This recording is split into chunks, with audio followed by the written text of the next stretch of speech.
O ensino bíblico enfatiza a submissão dos cristãos às autoridades, tanto políticas quanto eclesiásticas. As palavras do apóstolo Paulo são frequentemente citadas: todos devem sujeitar-se às autoridades governantes, pois não há autoridade que não venha de Deus. Romanos 13:1. No entanto, a Bíblia ensina que essa submissão tem limites e deve sempre estar subordinada à nossa fidelidade suprema a Deus. O Antigo Testamento nos dá exemplos poderosos. Sadraque, Mesaque e Abed-nego enfrentaram a morte porque se recusaram a se curvar diante da imagem de ouro do rei Nabucodonosor. Essa história está no livro de Daniel 3:16-18. E Daniel foi lançado na cova dos leões por desobedecer à ordem real e continuar orando a Deus. Você encontra essa história em Daniel 6:10-16.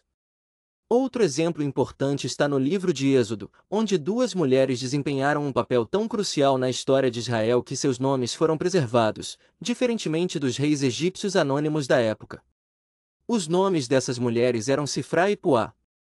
Mesmo diante de uma ordem cruel, essas duas parteiras demonstraram coragem e temor a Deus. Elas nos dão um exemplo poderoso de como os cristãos podem agir com integridade em meio a sistemas injustos.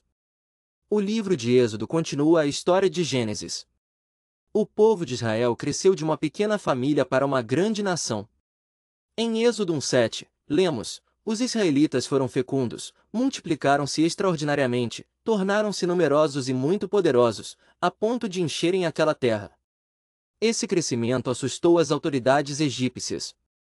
Um novo faraó começou a instigar medo entre os egípcios, dizendo: vejam, os israelitas se tornaram numerosos demais para nós.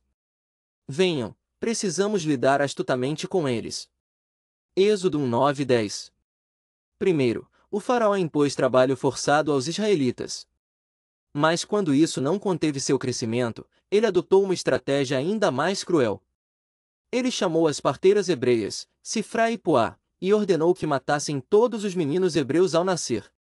Agora, pense na crueldade dessa ordem. Essas mulheres deveriam matar recém-nascidos, talvez sufocando-os ou quebrando seus pescoços, bem ao lado das mães que acabavam de dar à luz. Mas a história tomou um rumo inesperado. Êxodo 1:17 nos diz: as parteiras, porém, temeram a Deus e não fizeram o que o rei do Egito lhes havia ordenado, deixaram os meninos viver. Elas desobedeceram ao faraó porque sua lealdade maior era a Deus. Quando o faraó exigiu explicações, elas disseram: as mulheres hebreias não são como as egípcias, são vigorosas e dão à luz antes que a parteira chegue. Êxodo 1:19.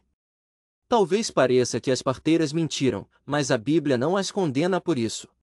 Pelo contrário, Deus as recompensou. A fidelidade de Sifrá e Puá não se baseava apenas em regras, mas em um compromisso profundo com a justiça e a retidão. Elas não se esconderam atrás da autoridade terrena, mas consideraram a vontade de Deus acima de tudo.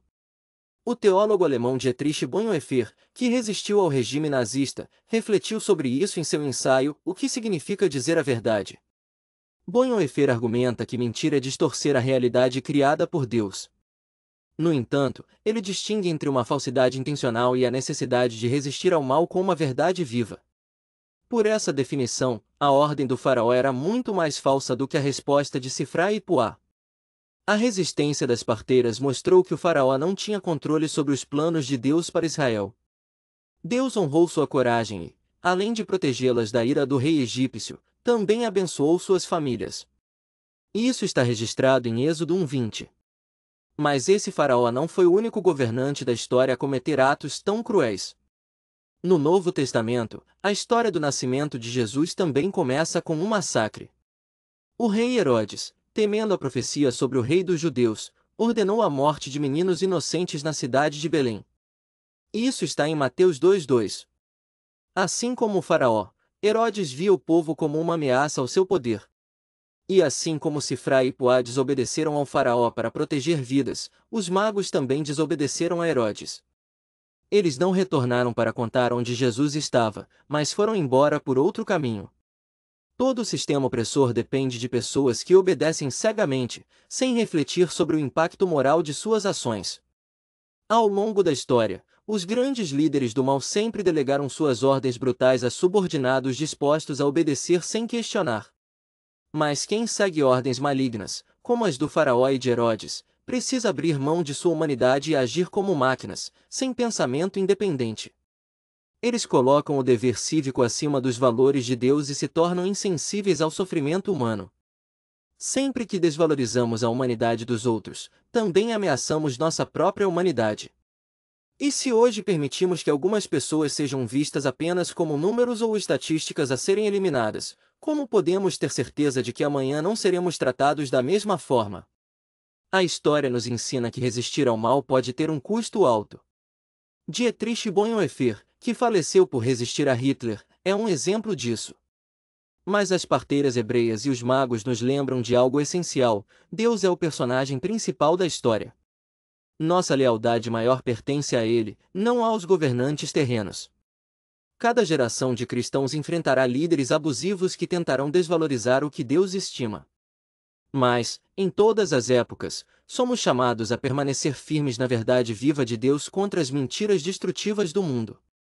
Por isso, acredito que os autores da Bíblia registraram os nomes de personagens como Sifra e Puá, para nos lembrar que, mesmo diante da pressão, devemos temer a Deus mais do que aos homens.